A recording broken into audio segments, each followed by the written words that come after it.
everyone, welcome to Watch It Paint It. Today, painting another model from Zombicide Green Horde by Simon Games. These are the walkers, these are those little orc walkers. There's all sorts of sculpts. We're going to be picking the one from the artwork and we're going to be base coating that in fog grey. Now, Austin's painting this one and he has an airbrush, crazy, but that's how he applied that colour. I myself probably going to go with wolf grey, which is available in a colour primer from the Army Painter, which is going to allow me to base coat all of these in the colour I want the skin. It's a little bit darker than fog grey, so I'm going to have to build up from there with the highlights. But I haven't got an airbrush and I'm not about to buy one. But if you've got an airbrush, fog grey will get you this colour. Next, he's going to be painting on his skirt, for lack of a better word. I think that's what we'd call it. And he's going to be using Wasteland Soil. That's a colour I haven't got. It's a sort of maroony red, I guess we could call that. I think I'd be using something like Crusted Sore. That's one that I've got. Very similar-ish colours. That's a little bit darker. This Wasteland Soil is a little bit lighter. Gun Metal's out next, and that's going to be for the base coating of the metallics on this model, which is that sort of armour along his groin in case he gets stabbed in the crotch, I guess. That could happen. Ugh.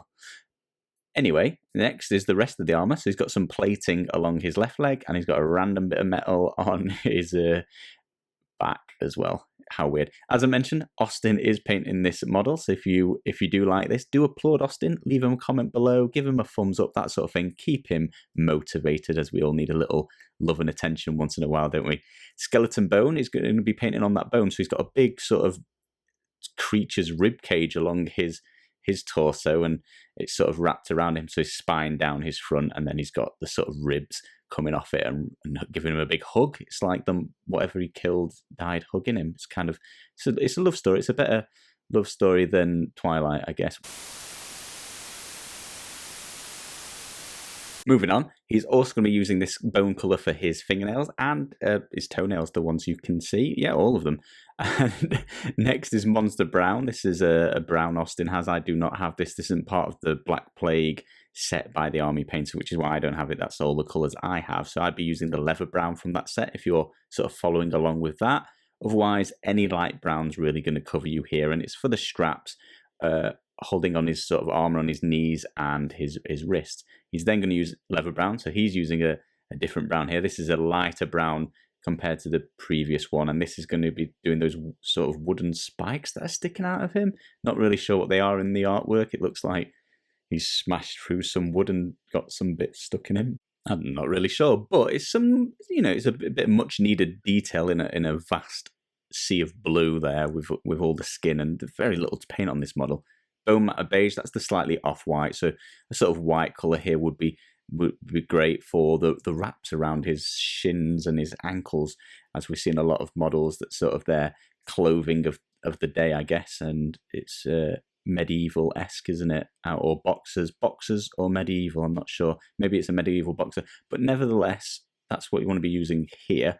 And I think that's like towards the end of what there is to paint on his sort of clothing. So moving on to his facial features, Toxic Boils, that's a light pinkish colour by the Army Painter, and that is available in those sets that I've been using as well. He's going to be painting on his tongue with that, as well as starting some sort of open wounds that are on his shoulder there.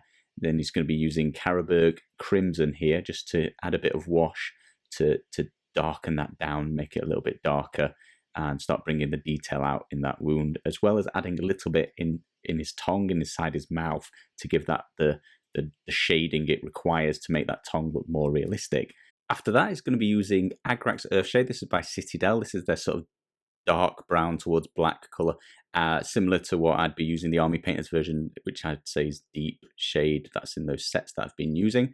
And he's going to be applying this to all of this orc's clothing. So that's those wraps around his leg, his skirt, any of the armour you can get to around that carcass, I guess, around that skeleton that's dressed down his front. And then he's just going to decide to do it to all of the model after that and apply it all over. So he's going to be using the same on the skin. I think that'll work well. I always think that the dirty shades look great on sort of zombies. Just bring out, they would be dirty, they would be grimy, they'd be disgusting. So it not only darkens it down, adds some shading, it just makes them look a little bit dirty, a little bit more realistic. And it's just giving you a little demonstration afterwards how that looks. And I think that I've mentioned before, you could stop here if you're not comfortable with highlighting. This is a nice place to stop. But I always think adding that shade goes from you making it look decent, and now it looks really good straight away. And the highlights make it look excellent. So it is an additional step we should be aiming towards doing. But once the shade's applied, you've really done, I'd say, 75% of the work, and you've got it looking great. So he's taken out his fog grey. As I mentioned, I'd probably be using wolf grey at this point and lightening that down now, adding some white, just making it brighter and brighter.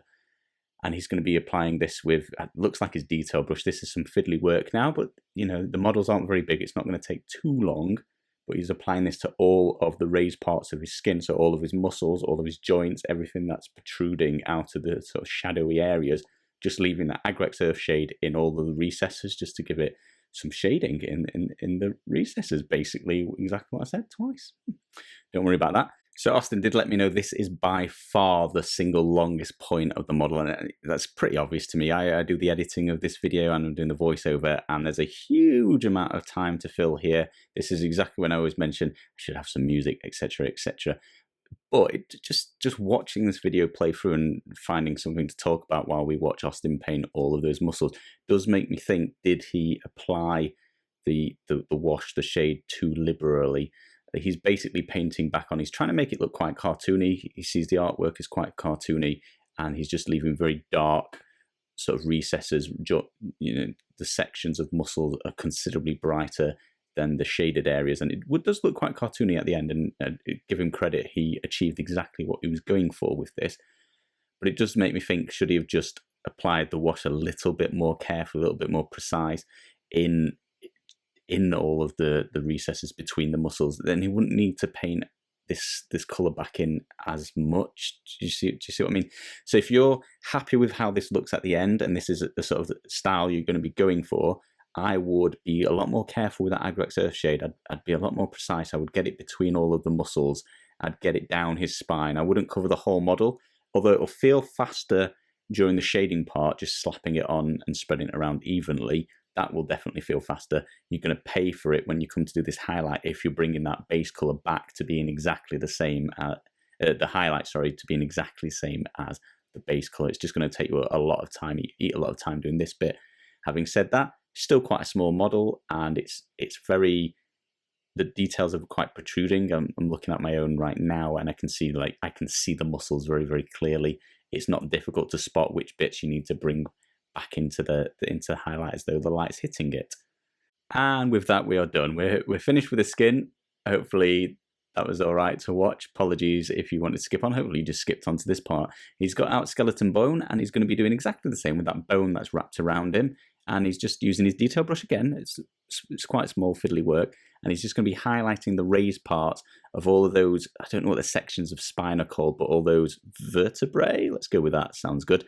Each one of those, giving them a little dash of colour, and then these ribs that are sort of coming off of him, he's just highlighting the top part of that. Then he's going around all those nails, and you just really want to catch the edges, just get the very, very spiky points of each nail, just bringing some colour into the tips of all of those. That's going to make them look really, really realistic, bring back in the detail.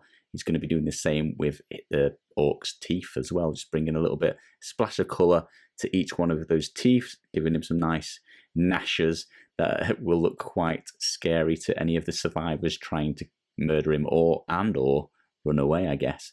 Next colour is going to be that Wasteland Soil. Now he's going to be mixing it with Mutant Hue, so that's a little bit lighter, but it's not quite Toxic Boils, I don't think, unless it's the same name for the same paints, but it looks a little bit darker.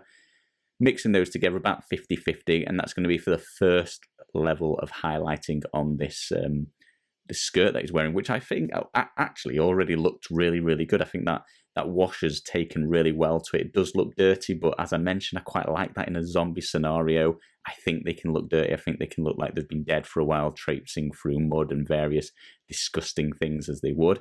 But having said that, I think Austin's made a good choice with this highlight. It's very subtle. He's just raising the brightness slightly along all those raised parts of the skirt, all the edges, all the folds. He's then going to take Mutant Hue Neat and just go along the very, very edges of all those A4 aforementioned areas. He's just going to apply a little bit of this to the very, very most pointy sort of creased parts along the very top, or along the where it's tied around his waist, that sort of thing. It's also going to be then using toxic boils. See, he's using all the colours, but they're so similar. He's going to use toxic boils to highlight up that wound on his left shoulder and just painting that a bit brighter towards the centre of it. Monster Brown will make a return next, and this is to paint the edges, the tips of all of those pieces of wood that are sticking out of the orc, just highlighting the tip, and then sort of along any edges you can see of that. He's also going to be doing the sort of leather straps that are holding on the armor on his wrist and his knees. Plate mail silver is going to be the highlight, so that's the lighter silver. That's like Claymore Blade from the sets that I'm using, and he's just going to be highlighting all of his armor, so sort of edge highlighting all the way around all of the edges of the plates, as well as any rivets that are sticking up. And then on his wrist guard, you want to highlight some of the center of it as well, where the light would be hitting, and the same on that thigh guard. That is, this orc is very particular about where he thinks he's going to be stabbed. He's only wearing a minimal amount of armor in peculiar places, in my opinion anyway. Brainmatter Beige, and that's going to be to highlight up those wraps around his legs. So you sort of want to be highlighting the center of all of those straps, leaving it sort of dull and grimy in the recesses, and moving towards the recesses. Austin will have watered this down quite well, and it'd be carefully applying it. You don't want to run into the recesses, but you want it to be light enough it sort of blends towards the recesses, making it look nice and realistic and detailed. He's going to use Demonic Yellow Army Painter. He's used Army Painters for everything in this video. He's not using the sets that I've been using because he hasn't got them, but he's used them for everything except for the washers, which were Citadel's washers. But Demonic Yellow is to dot him into eyeballs. He's got yellow eyeballs in the artwork. And then he's going to be using Crusted Sore.